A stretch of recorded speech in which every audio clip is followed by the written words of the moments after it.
These grade 7 students from Prince Philip School got a lesson in TV production recently, but all the fancy equipment and fun activity are just the highlight of a month-long examination of television and what it means to their lives.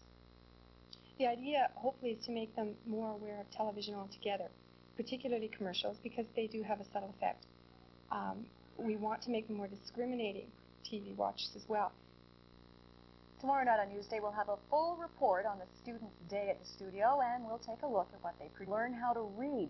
But they don't usually learn how to watch TV.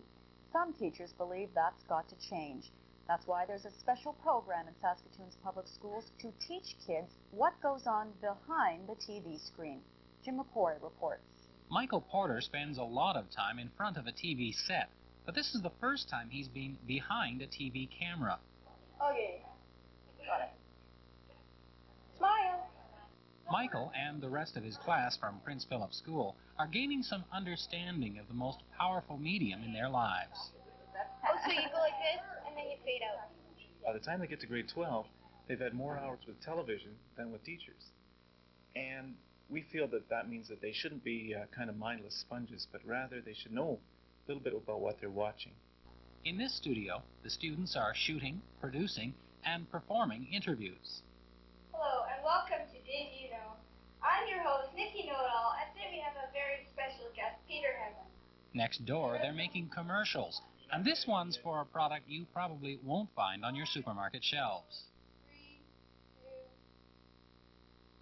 2. Chocolate-covered ping pong balls? Why are you making chocolate-covered ping pong balls? The idea, hopefully, is to make them more aware of television altogether, particularly commercials, because they do have a subtle effect. We want to make them more discriminating TV watchers as well. These students have studied for a month to prepare for today. For weeks, they've been writing the commercials, rehearsing the interviews, and talking about how TV affects their lives. Today's work is just the highlight. Your teachers tell me that this is going to teach you some video literacy. What do you think you're learning?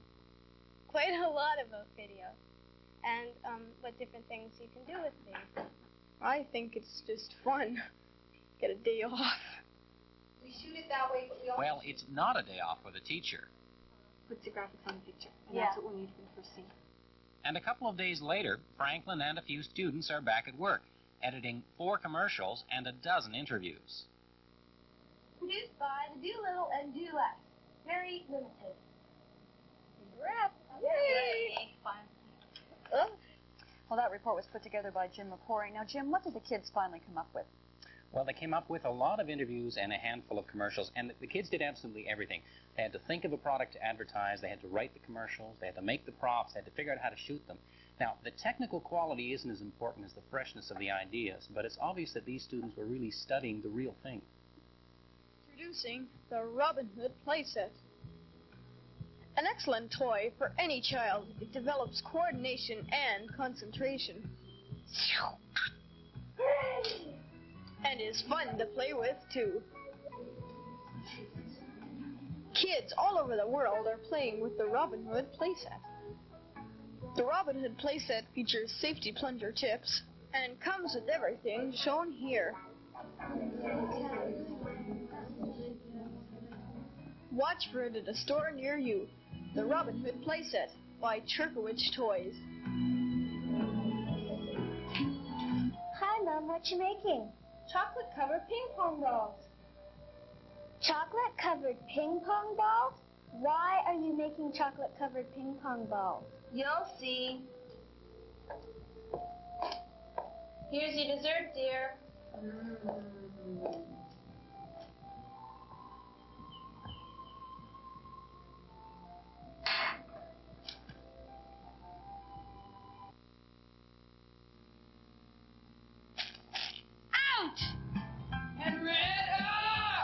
Not only can you get your husband's attention with this wonderful new product, but with these chocolate-covered ping pong balls, you are guaranteed to get a big laugh on no matter whom you try them. So, Jim, the women do the cooking and the men get broken teeth. Pretty definite roles there. Well, you know, the kids see that kind of thing on the real television commercials, and it just kind of shows you how powerful television can be in terms of informing their lives.